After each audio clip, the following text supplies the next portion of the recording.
Hey Raghunath, tell everyone about our Patreon community.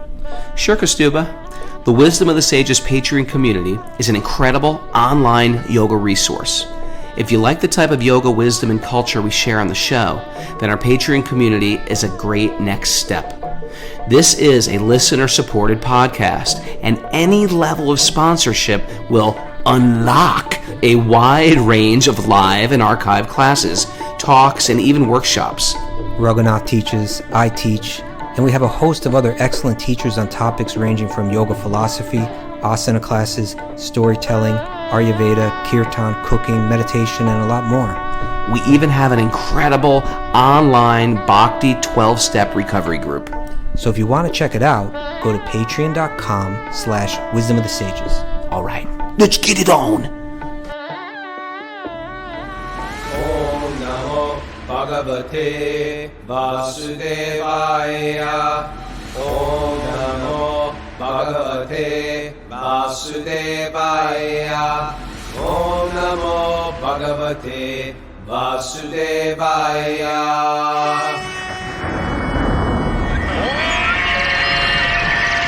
Come on! Live from Super Soul Farm, this is Wisdom of the Sages, a daily yoga podcast with your host, Raghunath, and co-host and senior educator at the Bhakti Center, New York, Kostuba Das. Welcome to the show, everybody. Welcome to Thursday's study of Srimad Bhagavatam here. I'm sitting here live with Miss Mara, spinning the dials. Kostuba is our foreign correspondent. He's in Mayapur, India, the home of Kirtan. Harry Bowl to you. Harbo? How's the weather there in Mayapur? It's perfect right now, isn't it? Yeah, it's great. It's like the best. You're like in paradise. There's banana trees everywhere. There's beautiful kirtan going on, a beautiful darshan, devotees coming in from everywhere. You're right on the bank of the river Ganga. You're probably taking a bath in the Ganga every day. Every day. And your consciousness is clear and high. And Wow. and you know what's great about Mayapur is there's like tons of little cafes everywhere on the I'm campus. not going to the cafes. Come on, you are. I'm not. I got everything I need right here. But I did visit a new restaurant one day. Oh. Once. Just said that. Okay, Once. what is it? I'm trying to remember the name now. I think it was called Mayapur Cafe or something like that. Original, okay. But it was good. It was nice. It was nice. I think they're trying to cater to the Western crowd. It wasn't too. It's like a Tully place, but not too spicy or anything like that. It was nice, actually, quite nice. They had a nice atmosphere too. Mayapur is like an easy into India. If you're into Bhakti, I think if you're not into Bhakti or Krishna, it's like, is this a gigantic, massive cult? It is. And it isn't. And it's like paradise also. If you're into Krishna, you trust me when I say Mayapur is paradise. And I'm really psyched that we're doing, I never take groups to Mayapur because generally, especially in the past, all my students were just regular yoga students. And I try to give a very broad picture of what India is. But once you've opted in, like, I like Krishna, I want Krishna in my life. I'm into this. Then Mayapur becomes like the pinnacle, and it's like soft and easy, and welcoming. And so I'm really happy that in February, right after the Flower Festival, we're doing this retreat there. It's a week. If a lot of people can't get away, Kostub, to go on a big pilgrimage, but a lot of people are coming in for the Flower Festival on that Friday, the 26th of January, staying that weekend, and the whole group will fly to Calcutta. And then we spend a week in Mayapur. I'm super happy. If you haven't heard about that, go to our website, wisdomofthesages.com, and there's a whole thing on Mayapur. We try to keep the price down, and you'll learn a lot about kirtan and the history of bhakti, and we have classes going on all day and little field trips. Field trips, huh? Yeah. Like that? I do. All right. What else? You got some, what was the name of the show yesterday? What did you title it? The name of the show was Kostuba Finally Loses It and admits it's all true. It's all true. All right. That was an appropriate name. If you missed yesterday's show, Kostuba finally cracks, falls off his chair laughing. It's worth watching on YouTube. Huh? I looked at the video on YouTube. You didn't get the full thing because like when Mara lost it, the camera stayed on her because you were talking. But when I Oh. lost it because I wasn't talking, the camera no. switched to you. Oh no. So you saw me go back like this. Yeah. But then I leaned forward and my chair tipped over. I was on the ground. I was on my hands and knees. It Crawling, was trying good. trying to get back up and like pull myself together. And honestly, I didn't think I was going to be able to pull myself together. Yeah, I've fallen off my chair many times on this podcast, but that was your first. Congratulations. Leah says she has it on the video. Like maybe she got maybe just my little frame. That would be Okay. great to see. All right, Let's see that, Talia. Let's Share see that. Post that. Yeah, it was a mess. It was a mess. I was a mess. That was a mess. And for those that don't know, it's because Raghunath was coming on like a full-on tinfoil hat, conspiracy theory UFO freak for an extended period of time, and he couldn't shut me up. And I couldn't shut him up. And you're like, no, everything is logical, everything is linear. And then he was pointing out that like I believe in all kind of crazy things, and I was trying to rationalize that. It comes from a foundation of incredible, spotless instruction that's methodical and systematic truths. And the first verse. I'll tell you exactly what the first verse was. Read it. It was, why don't I just pull it up and read it because it got over here. Let's see. It was the Manu named King Satyavrata formerly saved himself by tying the small boat of the entire world to the horn of the Matsya avatar, the fish incarnation. And the way you read it, Raghunath, the way you read it was just like you could have. It wouldn't have been nearly as funny, but you could have read the whole thing like going crazy, like just how it's proven like that I was wrong. But you read it like a really sincere kind of like to the horn of the Matsya avatar, the fish incarnate. I just lost it. I really lost it. Anyway, I'm back. I'm back today. Welcome I'm back. trying to hold it together. It's fun, isn't it? All right. We got a nugget. First time we had a nugget in a long time. So why doesn't Mara give the announcement? Mara's got some announcements. Mara's like she's kind of off camera lately. Like she's well, what's with that? Camera's pointed at Rock. She never wanted this fame, and now she can't walk down the street. She can't. She can't walk down the streets of Brindava without going. Really? That's so cool. Like if she goes to Loy Bazaar, everybody's like, "Oh, that's." Are you kidding? Are you kidding? She's like the queen of Loy Bazaar. Ganga Prasad is like, Mara, come in. Yes, Mara, come on. Tell us the announcements, Mara. Who's giving class today, Mara? What's the Patreon address? Send us the secret codes, Mara. Back to our announcements. We're back to your recovery group meetings today at noon and 1:30 p.m. And tomorrow, Asana with Josh Kane is back on at 10 a.m. for our Patreon members. Cult the Kane. And if people want to come to Mayapur, did you give them the email address for that? No. Okay. I mean, they can check out our website at Wisdom of the Sages or email us too at wisdomofthesages108@gmail.com. Booyah. Mayapur, let's do it. I really should be going around like filming tons of stuff and like you should be walking around making like a live video. Everywhere you turn, there's cool stuff going on. You should. Why don't you do that today? Walk around, say, "Hey, everybody, just announcing," and tag me, and tag Wisdom of the Sages. Hey, we're going to Mayapur. Don't you know how to do stuff like that? I know. I do. Why are you in charge of our Instagram account? Oh, give it up, Raghunath. Don't go there. Don't even go there. You should I'm much more fun than you. Let me do it. No, Raghunath. No. Nope. Not gonna happen. All right. All right. Let's hear this nugget. We got a nugget. We're going to Native American nugget. It's been a long time since we even done a nugget. It's been like weeks. It's been 3 weeks probably since we've done it. Nugget free. But this one's going to tie into today's show. And I liked it. It's kind of a theme that's common in Native American stuff. Let's hit it. All right. Is this by a Native American? Yeah. Okay. It's a she. Why aren't you going to tell us who it is? Zit Kalasa. Yes, Zikla Shah, I think is how you pronounce it. Zit Kalasha. She was she lived between 1876 and 1938. She was a Yankton Dakota. That was the tribe, I guess, that she was born into. But I think she was kind of like raised so she had like a English speaking Christian part of her life Mhm. and a Native American part of her life, and it says that she was a writer, and among her later books were among the first works to bring the traditional Native American stories to a widespread white English speaking readership. So interesting. Seems like a very interesting person. Okay. Here's what she has to say.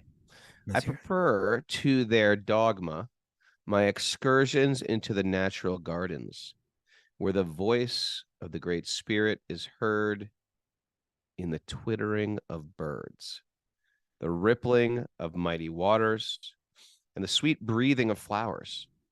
If this is paganism, then at present, at least, I am a pagan. All right. Okay, here's the clash, right? There was a massive indoctrination of Native American nations to Christianity. Mhm. And it's almost as if Christianity had cut out nature, leaving just Jesus as divine and the rest of it as Oh, this is okay. Not mundane all and dead. Christians. Let's not spread that, paint that with too large a brush. No, I'm saying it looks like that was happening at that time, at least the people who were doing the conversions back then. Okay. And therefore she felt like, oh, I get it. The pagans who are understanding like there's spirit in plants and spirits in rivers and spirits, which is what we believe. Mm-hmm. We're like a healthy blend between pagans Here he and goes. theists. He just turned What? into the. You just put the hat on right now. Just the tone. You just flipped the switch right there. This is what we believe. We're No, just go a ahead. healthy blend good stuff. between pagans and theists. It drives a lot of people crazy when they say these Hindus, they worship like 33 million gods. It's not that we worship 33 million gods. We accept that there's spirit in living beings, in water, in rivers, in winds, in sun, in the elements. That's important. And there is a hired being as well, who's the God of all the gods. That's the We great accept that as spirit well. that they would That's call the great spirit you're talking about. Well, okay. So what you're saying is it shouldn't be so. It shouldn't seem so alien. It shouldn't seem so crazy to assume that anything living has a spirit in it. It's a spirit that makes bodies come alive. Not just right? spirit, personal spirit, Well, okay. personality, Well, not just like that, in, not like in an electric Sanskrit, force, yeah, but like well, actually a being. well, there you go. In Sanskrit, it says there's two kind of energies, right? Like if you could, we've spoken on this before, but if we took all of the energy, if you took the entire universe that we live in, and you wanted to categorize all the energy into groups and then subgroups and then further subgroups, the first division that you would make would be that there's matter and spirit, material energy and spiritual energy. But in Sanskrit, those words are, for matter, it's prakriti, and for spirit, Mara. Purusha. Bomba. Purusha. Now, that word Purusha can be translated in quite a few ways, and they all have significance. But fundamentally, we can say Purusha means spirit, or it also means person, right? Person. Right. So the idea is that spirit is eternal. Purusha is eternal. Spirit is eternal, and spirit is person. It's conscious. It feels right. It has personhood. Yep. And so then the question is, well, if that's the case, then there must be spirit in the flower. There must be spirit in the grass. There must be spirit in the animal. And Native Americans, as well as quote unquote Hindus or Vedic followers, Sanatan Dharmis. They would say that Sanatanis. Sanatan Dharmis, if you want. They say that the river also is alive. So spirit must be there, right? The mountain is alive. Spirit must be there. The earth is alive. Spirit must be there. The sky is alive, like that. And it's a beautiful way to see things. And here's a postulate, here's a postulate, something to think about, right? This this is just if their mind isn't all clouded, indoctrinated, if we just come forward as a blank slate, would it be so unreasonable to embrace a postulate like at least the possibility that there's much to see in this world that we're not seeing, right? That my vision is very limited, that there's a lot going on. I mean, for instance, here's a simple one, right? Radio waves, right? They're there. You don't They're right see in them, front of you're right in front of your face. but they're all around you. They're all you're But- surrounded. You're bathing in them now. That's right. That's why I put the tinfoil hat on. Because, like, they're all Bring them around. in. Bring them in. I think it's to keep them out. Oh, maybe. Okay. Yeah, maybe.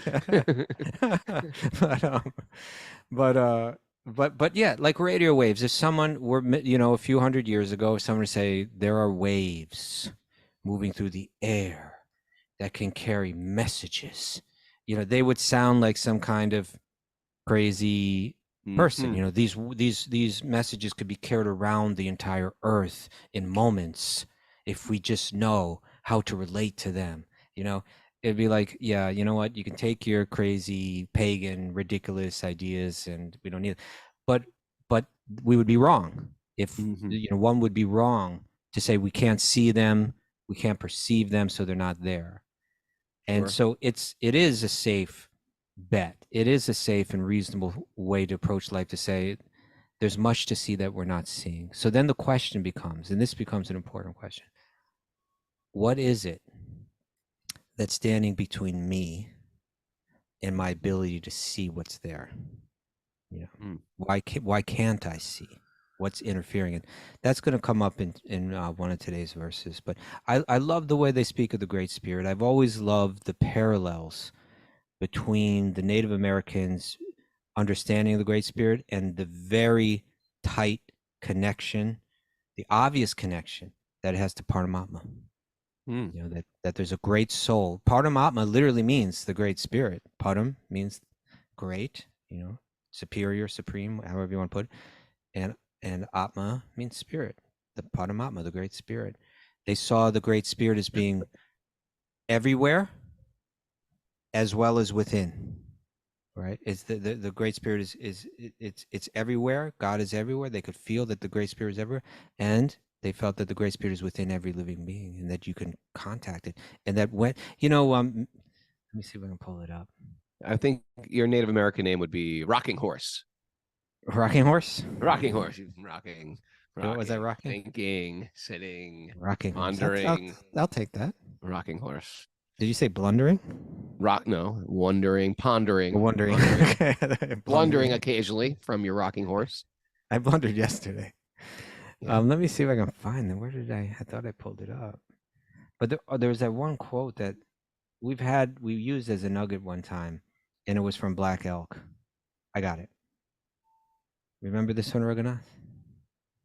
He said, the first piece, like the first thing that you got to come to peace with, right? Mm-hmm. The first piece, which is the most important, if you get this down, it's a foundation to all other types of peace.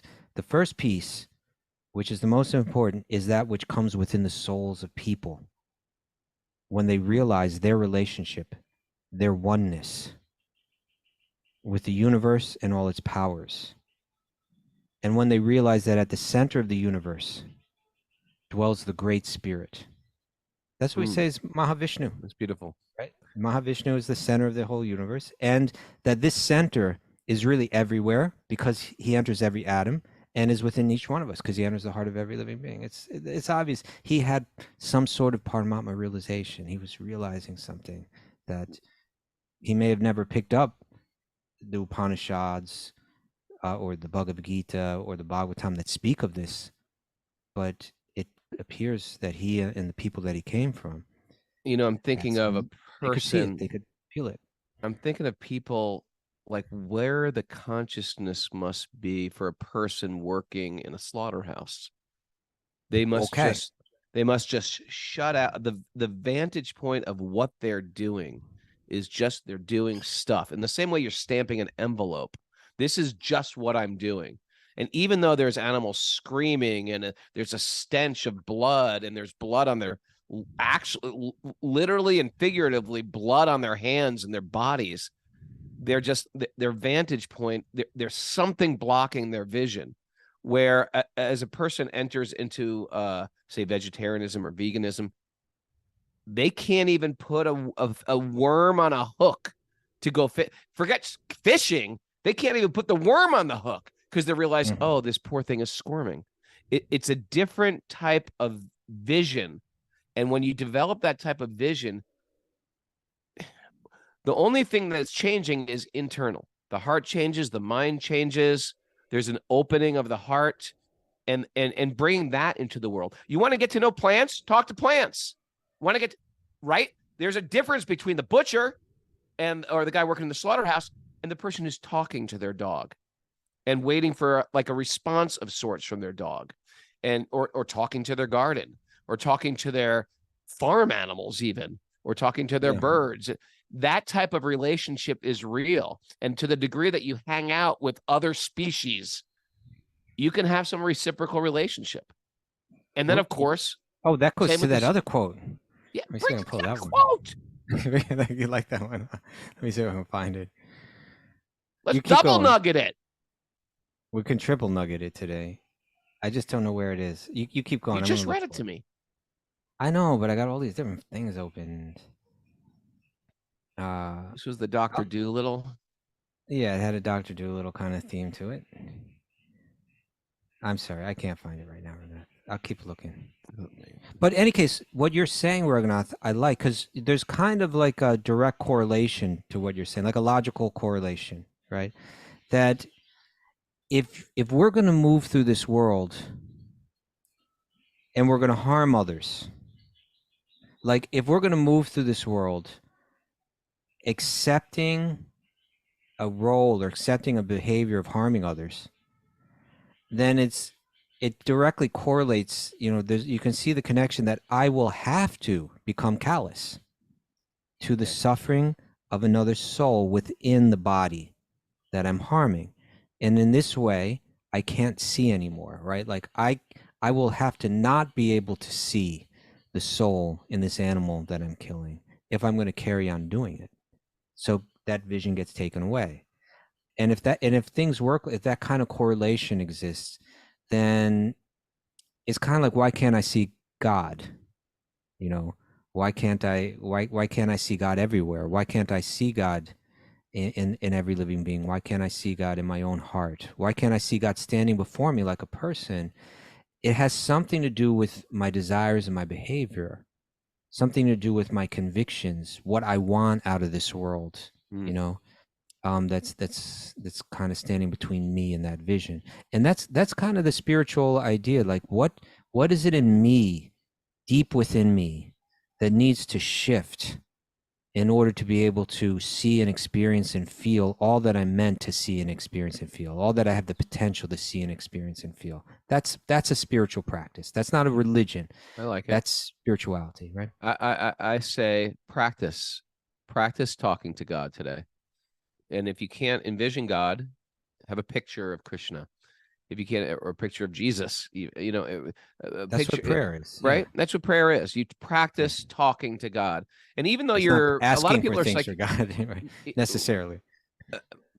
You know what? It could be. Better it could be. It's that still than- talking to God. Yeah, better that than nothing in one sense. Yeah. Yeah, reckon. And if it helps you to have a picture of some form of deity or something, do that.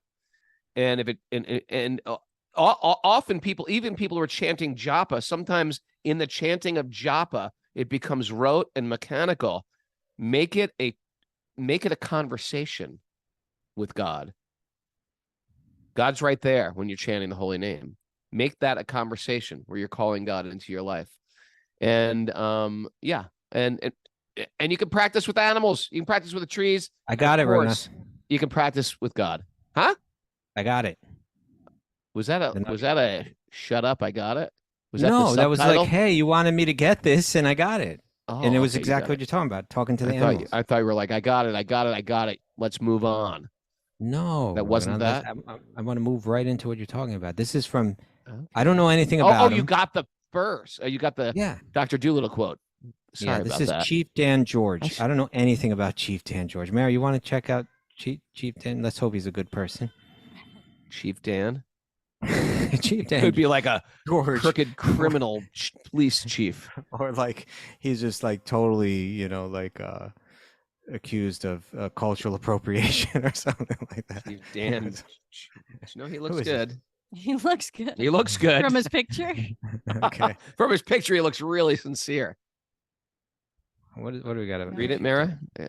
He was a chief of the Tsleil-Waututh Nation. That was a very bad She tried. Do you wanna- pronunciation. There's 3 You wanna- consonants in a row. TSL. I don't know how to 3 pronounce it. consonants. A Coast Salish band whose Indian reserve is located on the Burrard Inlet in the southeast area of North Vancouver. He also was an actor, musician, poet, and author. His best known written work is My Heart Soars. As an actor, he's remembered for portraying old Lodge Skins opposite Dustin Hoffman in Little Big Man. Okay. And he was nominated for an Academy Award. What? Well, here's what he's got to say. That's what he has to say. Let's see if He was in a we relate- band. Is that what you said? No, I think she said that. He was in a band. I thought you said he was in a band.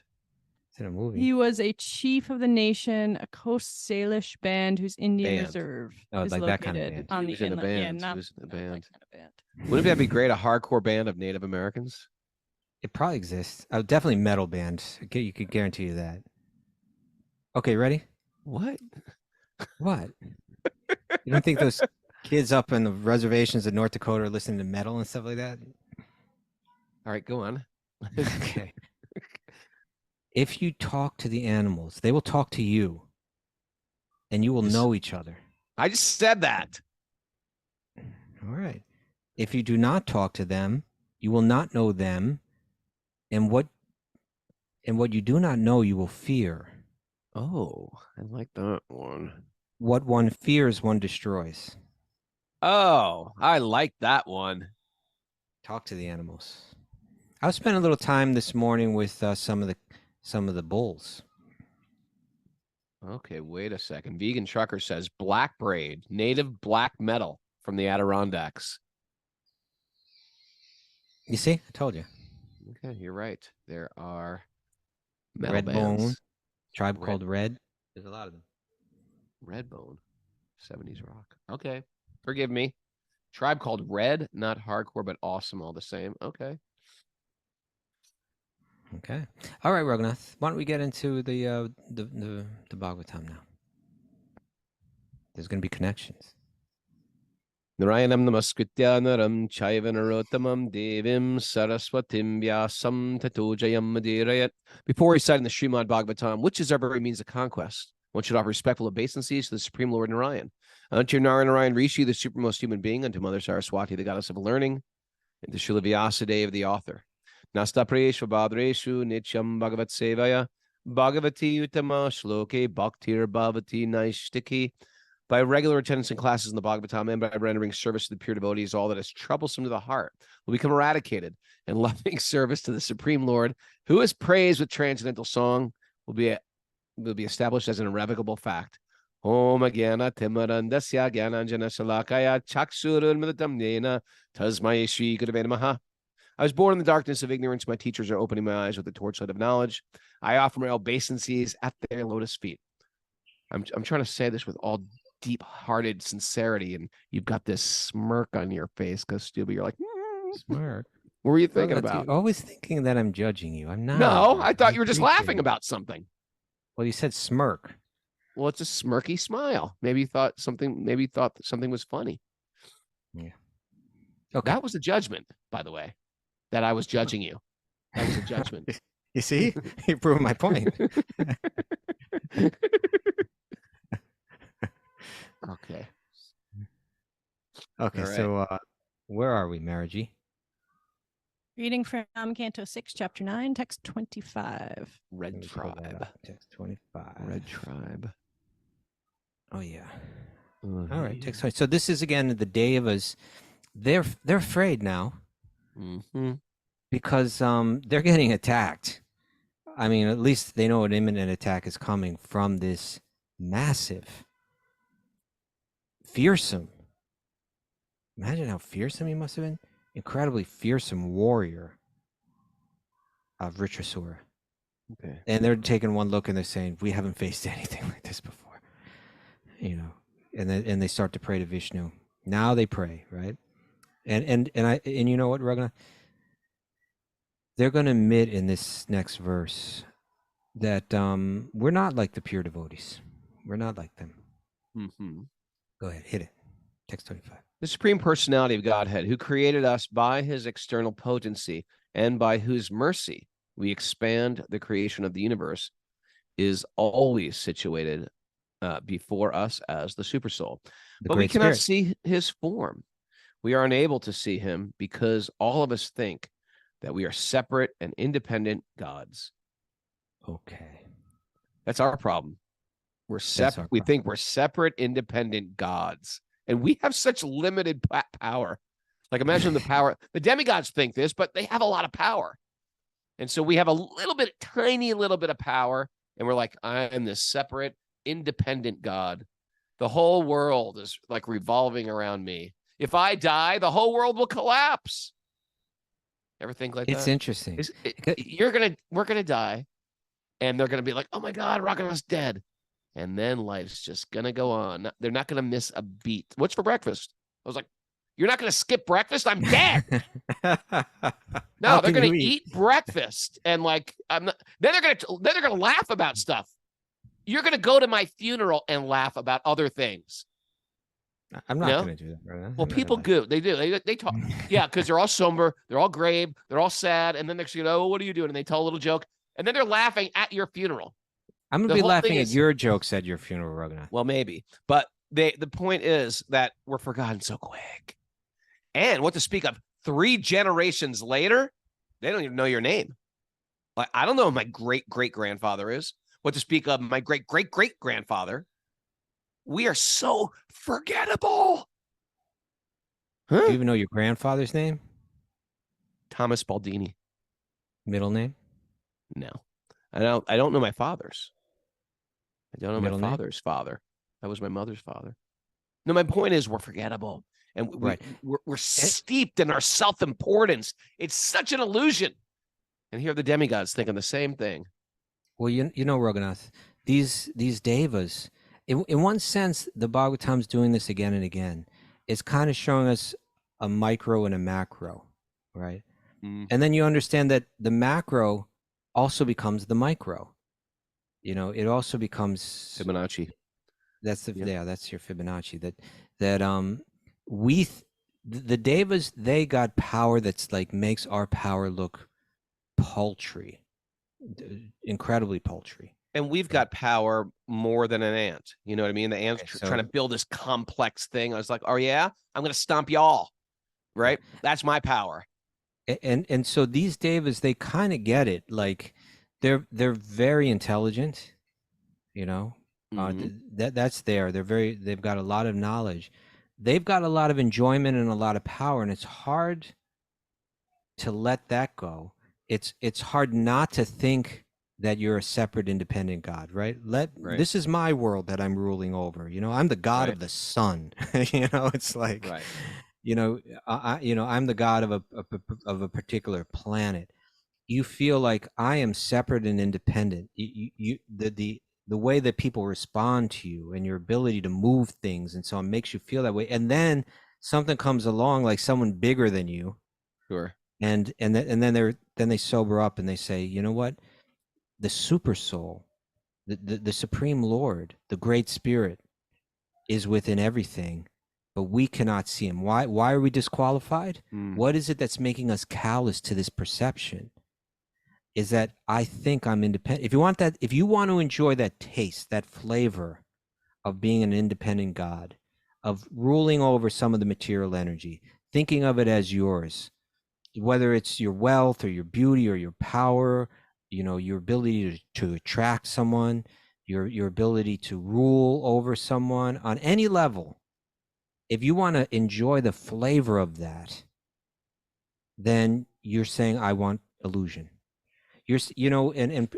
Some time back, we came across this commentary where Srila Prabhupada talked about centripetal force as Yeah. opposed to centrifugal, right? Centrifugal force means it's spinning away from the center. And centripetal means it's spinning in towards the center. And so the demigods are saying, we're kind of caught up in a centrifugal force. Our power is derived from the center, but we're kind of spinning away from the center so that we can enjoy the illusion that we've got power, we've got beauty, we've got strength, we're the enjoyers. And he's saying because of that, we're blinded to the most valuable, the knowledge that gives you complete peace, the knowledge that gives you complete insight, the knowledge that ultimately delivers, that becomes the platform for you to feel the presence of God within you. You become callous to it. We have such little domain over the material universe, and we get so arrogant. Like you're in New York, New Yorkers like, yeah, I have a 650 square foot apartment. Ugh. And then all of a sudden there's this guy with a 900 square. I've got a 3-bedroom on the Upper West Side. It's just like, it's one ego after another. And it's so puny. It's so damn puny. Like if you have, my brother has like a little back lawn. He's like, check out my lawn. I was like, that's a lawn? Yeah, I got to cut my lawn. It's like, if you have a lawn in New York, there's so much ego that goes with that lawn. Maybe a garage to park a car in. If you have a garage in New York City, there's But here's an interesting point. You can have a big apartment place, set up in New York City and have very little ego too. So it's not really the size. You have, with whatever domain you have the ability to work on that ego or to see that ego in relationship to reality, which is actually, it's not my apartment. It's not. And you meet people who have lots, but they don't have an ego. And you meet people who have nothing, and they're so incredibly, wrapped up in themselves and their tiny little, the pauper's penny. Huh? Yeah. Here, there's yes. And they're saying we think ourselves. Let's see what words are used here for separate and independent gods. Eka, controller, Isha, controller. Think we're Isha. Oh no, here it is. Pritak, separate Isha, controllers. Manina, thinking ourselves as separate controllers. And that's, Bhagavad Gita 16th chapter, speaks to that, right? Where it's describing the demoniac mentality. And when we think demoniac, we can just think centrifugal as opposed to centripetal, right? Spinning away from the center, spinning away from the source, separating oneself from the source. One of the things mentioned within that mentality, or two of the things mentioned, right? Ishvaraham. A humbogi. Right. I'm the controller. I'm the enjoyer. If you really want to understand, maybe everybody should do that for homework today, is read the 16th chapter, just the verses of the Bhagavad Gita. And it just sort of paints in extreme pictures the mentality of the divine and the mentality of the demoniac minds. And as you're reading the demoniac mind and the descriptions, you might be like, oh, that reminds me of me. And it's good. It's important to show these extremes sometimes. And that way we can sort of pluck them out of our own consciousness. Like, I don't want to do that. I want to be like this. It sets up a sort of a gold standard of do's and don'ts. And of course, we know we live in a world with sorts of shades of gray. But at the same time, it's nice to understand the extremes. And when I lean towards those Southern choices, those Southern ways of thinking, the South, then we want to sort of clean up our act a little bit. And we want to cultivate those divine qualities. And generally we're a little sort of mixed bags. But let's do that today. 16th chapter, Bhagavad Gita. Okay. Everybody. Who's in? I'm in, although it's a little late over here. It's the end of the day here. Oh, yeah. And another thing about that Ishvaraham Ahambhogi. So the mentality, Ishvaraham, I am the controller. A humbogi, I am the enjoyer. That, do you remember, Raghunath, that before we became Wisdom of the Sages, we were called, what was it called again? Super Soul Sacred Sangha. Super Soul Sacred Sangha. And we dedicated an entire show or two because Chapter 16. No, the question of sexuality got brought up, and the group was kind of asking, hey, talk more about this. Remember that? I don't. We did a show that was all about that.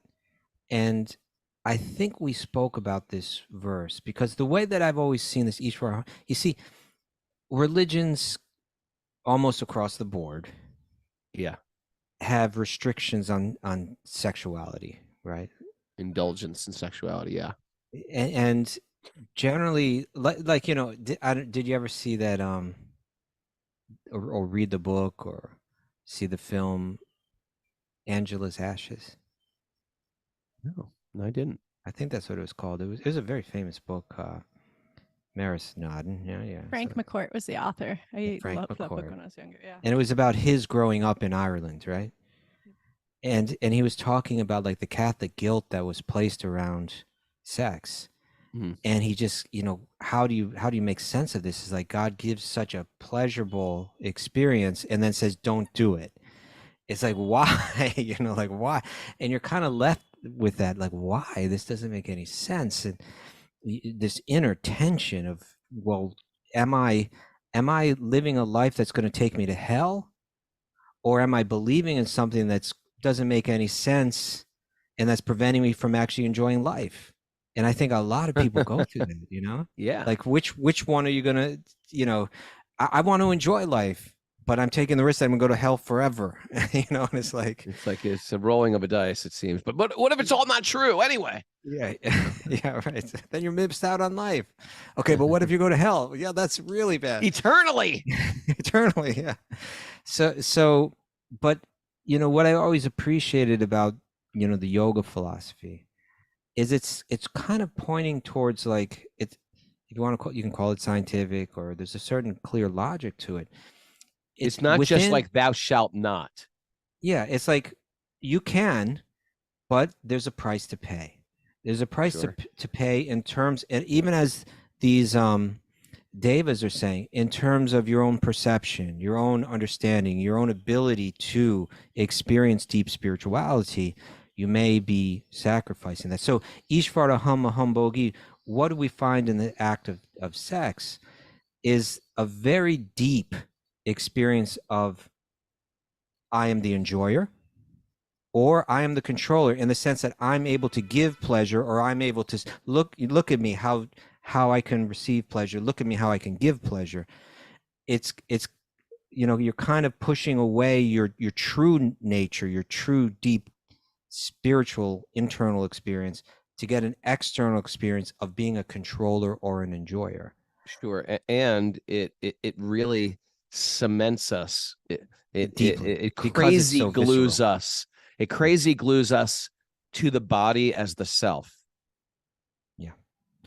Right. And so therefore, within although maybe all of these different spiritual traditions or religious traditions don't communicate so well the value of controlling one's sex drive, right? Yeah. But within the yoga tradition, they speak well to that. You know, they speak real well. It makes so much sense, and it's not this like forbidding, shaming. It just says whatever you do, there's going to be an effect to it. There's going to be a mental effect, a physical effect, and you can do it. You can do whatever you want, but it's going to take you away from more subtle experience than you're going to have, and it's going to leave deep impressions in the mind, and those deep impressions are going to follow you around and follow you throughout the course of the day. And some of us still have impressions from maybe childhood or experiences sexually, etc., that stay in the consciousness. It's not like you stub your toe and then it's healed and it's better. These are things that stay in the consciousness for a very long time. And they give us this sense of self, which isn't necessarily based on reality. It's based on me as a material being, and these other people, they're material beings. And I'm Or as sizing the them up. Davids are saying, as a Yeah, go on. separate, independent God, right? Yeah. Yeah. And it I'm the creates a Krishna in lens the of middle of the how rest do of I them. enjoy this world? I'm the all attractive being. I am the Purusha, the enjoyer. Like, you know, Yeah. it brings one deep into that consciousness. Mm. Whereas if we can have develop the conviction and live with the conviction and nurture the conviction that the pleasure that I'm looking for is the true pleasure. It doesn't have to be found through any external experience, but it's actually all within. Then a clarity can come, right? A clarity of vision, a peace of mind, and a clarity of vision that allows one to see things that practically no one else is seeing, right? And so like we can go to Brahma Samhita, right? Beautiful verse where you got Lord Brahma speaking about what the pure-hearted see, right? In their heart of hearts, right? You know the verse I'm thinking of? Premanjana Charita Bhakti Valochanena. That one? Santa Sadaiva Hridayeshu Valokayanti. I wonder if Karuna knows this one. I bet she does.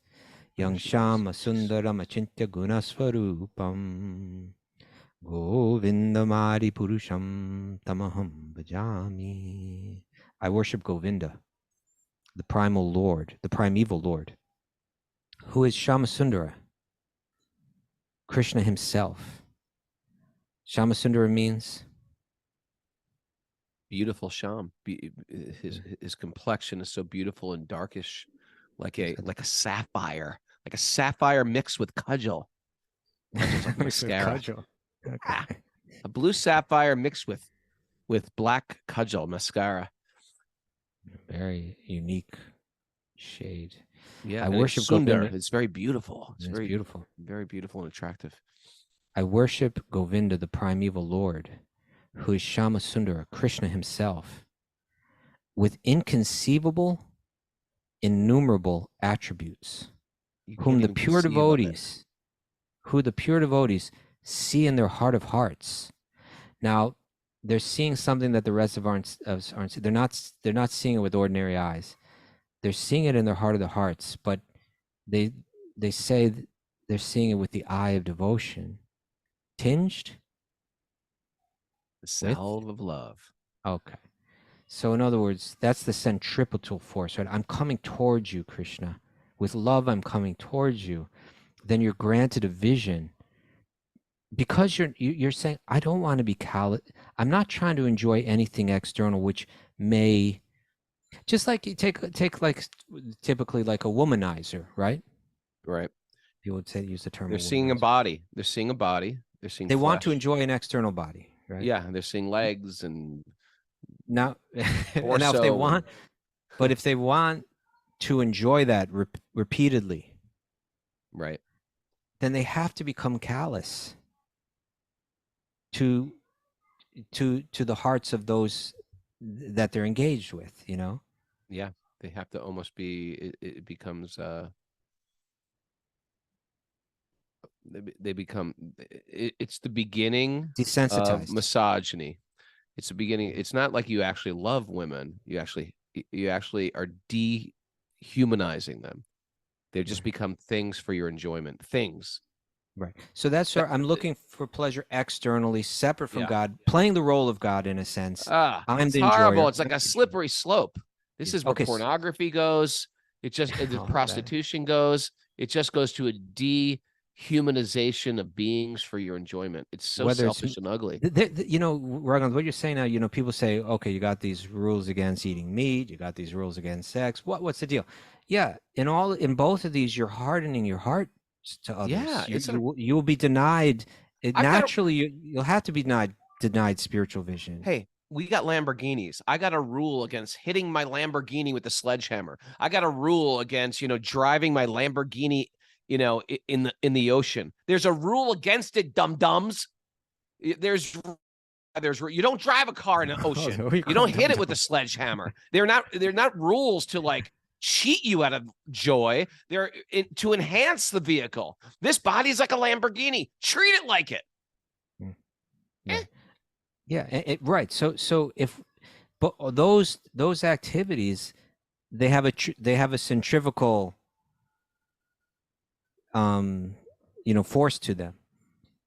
And it's just saying, no, move inward, drop those activities, and that allows you to move in, and then you become granted this vision, right? That you move forward with love. I'm moving towards you, God. I'm not moving. I don't want to forget you so that I can play your role. I want to remember you so that I can serve you with love. Then this vision comes, right? In the heart of the heart, in the eye, seen with the eye that's tinged with the salve of love. Premanjana, right? Put prema. You want to read a little of that commentary Of the verse? Srila Bhaktisiddhanta Saraswati Thakur. Oh, wait, of Premanjana from Brahma Samhita, yeah. Yeah, why don't you read that? We'll read a little bit. It can be challenging. The Shama Sundara form of Krishna is his inconceivable, simultaneously personal and impersonal self-contradictory form. Right? This form can do all kinds of things, right? It can be everywhere and in one place. It can, it can be eternal and brand new. It can,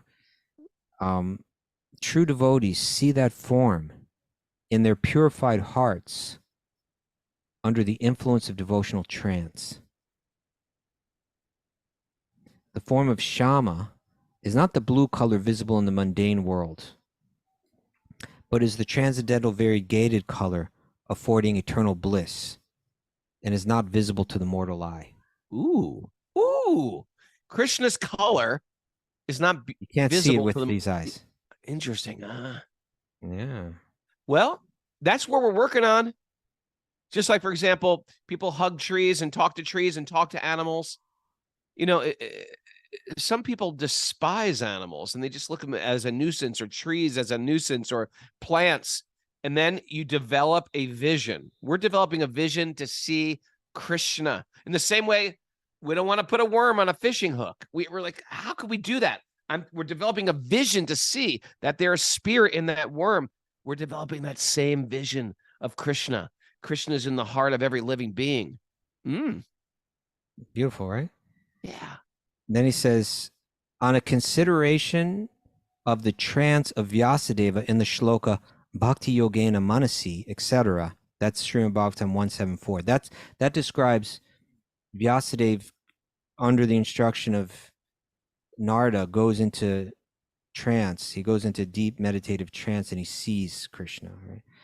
He says, it will be clear that the form of Krishna is the full personality of Godhead and can only be visible in the heart of the true devotee, which is the only true seat in the state of trance under the influence of devotion. When Krishna manifests himself in Vraja, in Vrindavan, both the devotees and the non-devotees saw him with this very eye, but only the devotees cherished him eternally present in Vraja as the priceless jewel of their heart.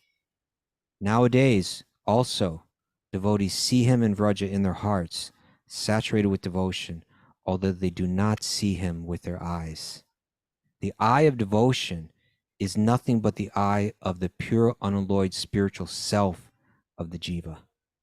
The form of Krishna is visible to that eye in proportion to its purification by the practice of devotion. This is incredible That is stuff. good. Yeah. Never read that. I've never read those so commentaries by Bhaktisiddhanta. I can finish. Let's see. I put it on pause 30 years ago. I was like, I can't understand any of this. But now now you can now understand it's it. starting to make sense. Yeah. And imagine that. Kostuba, imagine the most beautiful thing you've ever seen, the most beautiful experience you've ever had, the most sensually exhilarating thing you've ever done. Imagine that.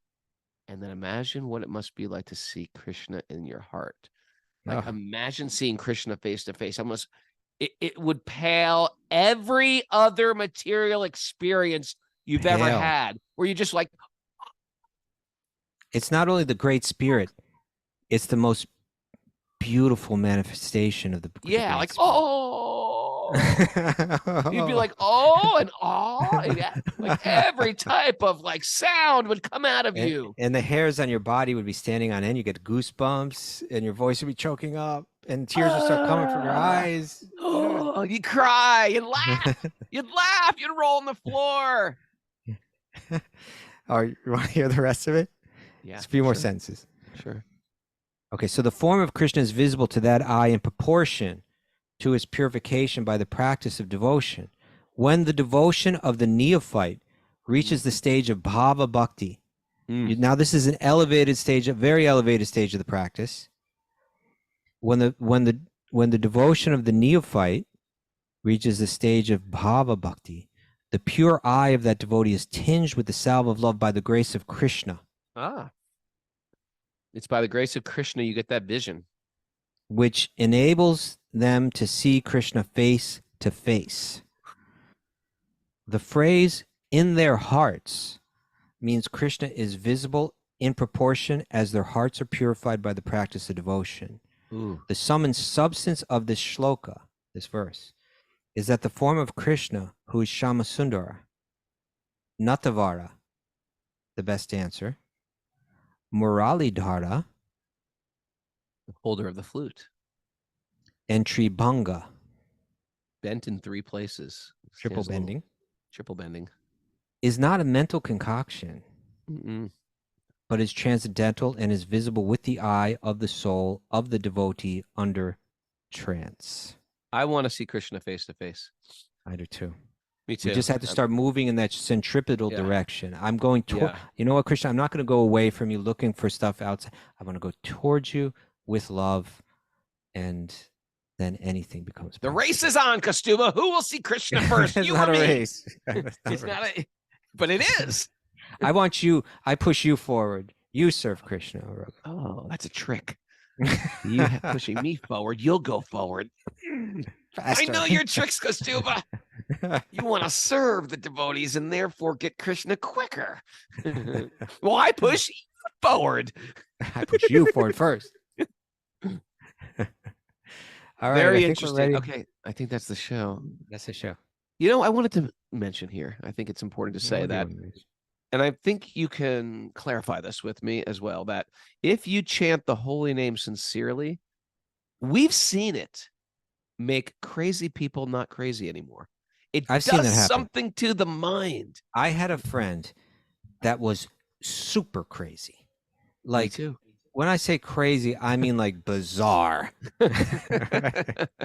Like totally bizarre. Like take Frank Zappa and then like turn him upside down. Put him in Wrap him up an with insane Jim asylum. Carrey and yeah. And he was like that kind of just nut. And he just, through his devotion practice, he just became beautiful. You know, it just a beautiful, smooths caring, loving everything person. out. Yeah, it really works. I'm with you, Roga. I'm with you on that. Yeah, I was chanting this morning, and I was like, "This makes you sane. It makes the mind sane." Even Mara, when she was first coming around, she was just like crazy, wasn't she? Like bizarre. Couldn't control her. She was out of control. And look now at her now. look at She's her. peaceful, shanti, grounded. I'm still working on my sincerity. Still got some of that craziness. All right, you guys want some takeaways? Take it away. Please. All right. What's standing between me and my ability to see God? Take it away. Take it away. Take it away now. Is that it? No. Yeah. No. How it goes? That is exactly what it is right there. That's getting in the way. We're like, a is healthy it? blend of pagans and theists. We're a healthy Pagans blend. and theists. We got them both. Blended. Half You pagan, like half paganism? We're here for you. You like God? Solo God? We got that too. Theocracy? We're here. Hang out with other species and talk to the animals. If I could Okay. talk to the animals. By the way, Karuna says that Mara should see Krishna first. Okay. Oh, thanks, Karuna. Oh, that was nice. Look I at think Karuna's Karuna's knitting. going to see Krishna first. I know, way before any of us. She might even see him now. Maybe. She's like, I do. Self-realized. I do. She's like, see, people who say they don't, that means they really do. She's saying, Mhm. no, I won't. Okay, go on. If we move through the world harming others, we become callous and blind. You sure do. Yeah. Yeah. Prayer is a practice of talking to God. It's a practice. Talk to him. Practice. Talk. Do our desires and behaviors prevent our vision of God? Do they? Do they? Do they? Do they? We think we are separate, independent gods, but we are so forgettable. We're puny. 600 Tiny. square feet. Come on. Pitiful. If you want to enjoy the flavors of power and opulence, you're choosing illusion. The flavors of power and opulence. You don't need Come that on, flavor. it's There's no flavor fun. there. No, it's flavor. not. It's over quick. It's Like- over it's like- quick.